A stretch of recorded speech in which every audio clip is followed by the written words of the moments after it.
Nancy Pelosi and Bernie Sanders, what are you going to do about this? Do you believe they need to drop their demands? Because they're saying without a big package that they want, they're not going to play ball on yours. Well, let's look at it this way. This is the largest infrastructure package in the history of the United States. And I truly believe these are people who really understand public policy. They understand that you have to take the win when you can get it, that this mammoth piece of legislation, a little over $1 trillion. We haven't done it. We've been talking about it for how many years now, through how many past administrations. The country needs the infrastructure we're doing right now. Roads and bridges. There's more bridges here, Stephanie, than since we built the interstate highway system. We're talking about the largest infrastructure grid system, really clean energy technology, everything that we're doing in this. Just my part of it in the Energy Committee is close to $95 billion. And we're working on that now. So I would hope that everyone would look at this. It's something that we can do. It's doable in a bipartisan way. Take that victory. And then let's go. We know they're not going to go to the human infrastructure because of the adjustments of the tax code. I've known that from day one. But we can still go through the process, knowing we'll probably have to go to reconciliation, and then do what we can afford to do. Their concern is progressives' concern is if they get on board and sign on to this bipartisan bill, then senators like you are going to lose your appetite for doing another big economic package. What's your response to that? I don't think that at all. There's a need in both. The social adjustments that we need to make in this country to help working families survive and prosper and maybe attain that American dream. It should never be a dream that has died and gone away. The American dream is what gets us up every morning and works every day, as hard as we do. Let's give them a chance at that. So we know we need those adjustments. But saying I'm going to not vote for the other one because you haven't guaranteed to vote for everything, we've never done legislation that way. I've never been a part of it in 10 years I've been in the Senate. So let's work the legislation the way it's going to be presented.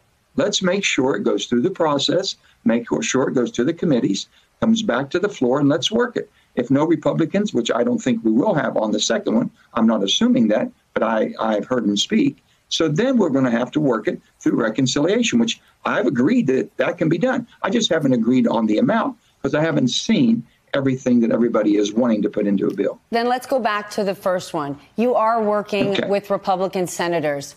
But are you concerned that the likes of Mitch McConnell is going to pull the rug out from under you and block this? It is what he's good at.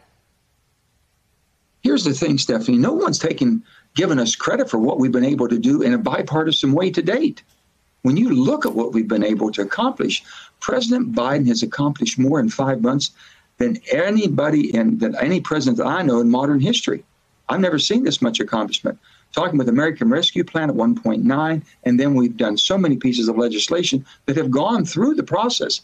I give Chuck Schumer, who's controlling the calendar, all the credit for allowing it to go back into the committees, being worked the way it's supposed to, come to the floor with amendments, and Republicans get a chance to put their amendments on the floor, which we haven't seen. Mitch never gave us that situation before, that we really could work a bill through a process that we've called what needs to be done and what we've hoped for. We have that chance now. Let's continue on. Now, I know I don't agree with what Mitch's decision on January the 6th, the commission. It needed to be done. I still hope that can get done. I know Nancy is going to do a commission in the House. I respect that, and I think she needs to.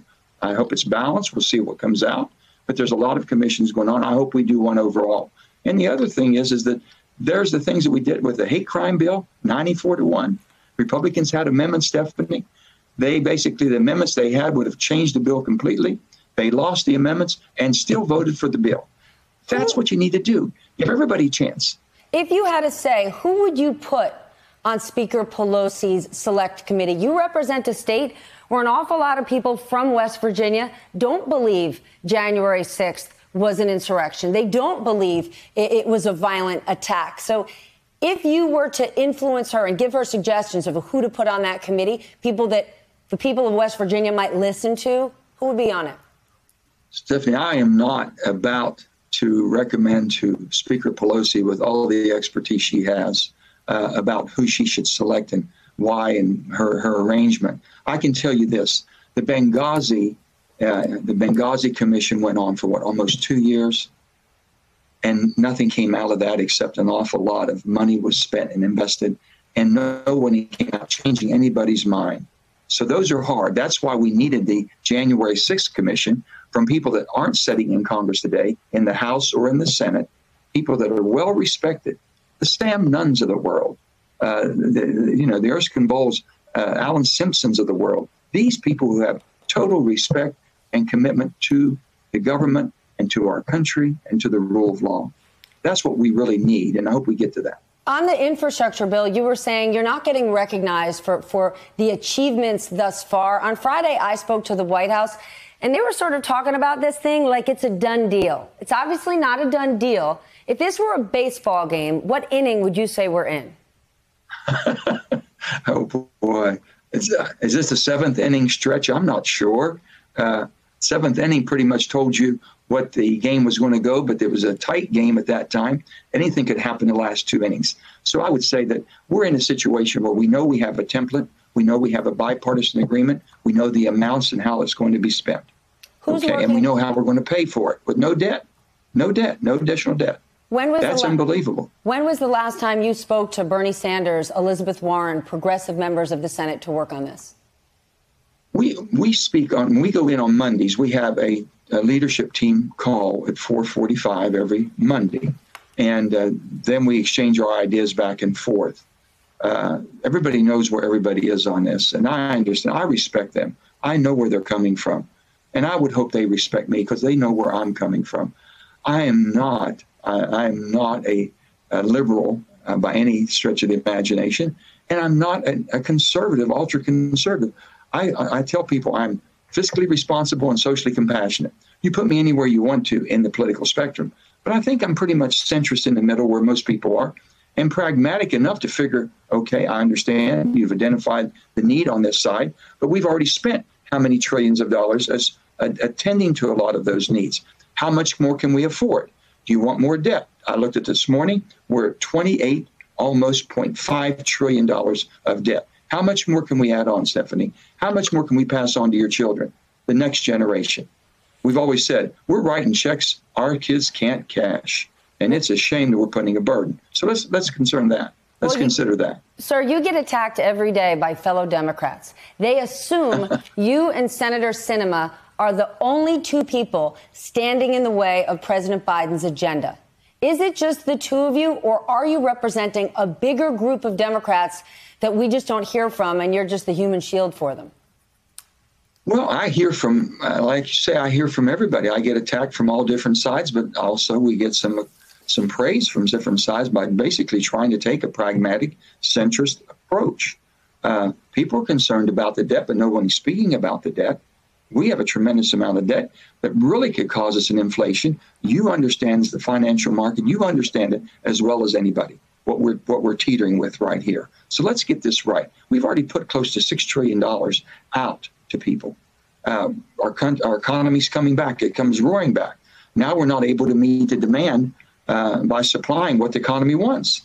The demand is saying, give me more workers, give me more products. We're having a hard time. So if you throw another $2, $3, $4 trillion, we might have a hard time with the tax code, the adjustments that I believe need to be made. I didn't vote in 2017 for the tax code, Stephanie, because I thought it was weighted to the very wealthy. And I didn't think the average working person got their due share there. Let's make some adjustments. On the other hand, we're in a global market.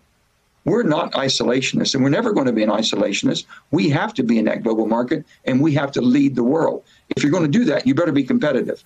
You can't be out of the realm of not being competitive and people won't invest or come to your country or manufacture here. We always hear that politics are local, but there are more and more expectations for lawmakers like you to vote with the rest of your party. Help us understand your constituents. Take us to West Virginia. What do they want in terms of voting rights, in terms of infrastructure? What do they tell you? Well, the voting rights, basically, I've always believed. I was a Secretary of State, and I've been governor for 2 terms. I always knew West Virginians felt very strongly, and we were very aggressive on how do we get more people to the polls. As Secretary of States, we used to have competition about who had the best turnout. How did you get so many people? What'd you do differently? How'd you get people coming to the polls? That's what it was all about. That was our position, and that was our responsibility. I put in early voting when I was Secretary of State because we had people working that couldn't get off. And when I considered, okay, what changes should be made? Why is Tuesday, a working day, been the main voting day for the country? Something's going wrong there. If you look back on it, can't we make that a national holiday? That makes sense to me. Well, makes sense to a lot of people. Then are any of the changes that you've wanted that are now added to the voting rights bill, do you think any of this is going to get supported by any Republican out there? No, I'm just saying that, no, I've spoken to everybody I could, and all of the people on the progressive side. I've spoken to the Human Rights Committee and all of the people. We've had dialogue back and forth. I called Stacey Abrams, who I think has been out there and doing a magnificent job, trying to make sure people have an opportunity. Every election should be accessible, should be fair, and it should be basically secured. And I've told her, I said, they don't agree with me on voter ID.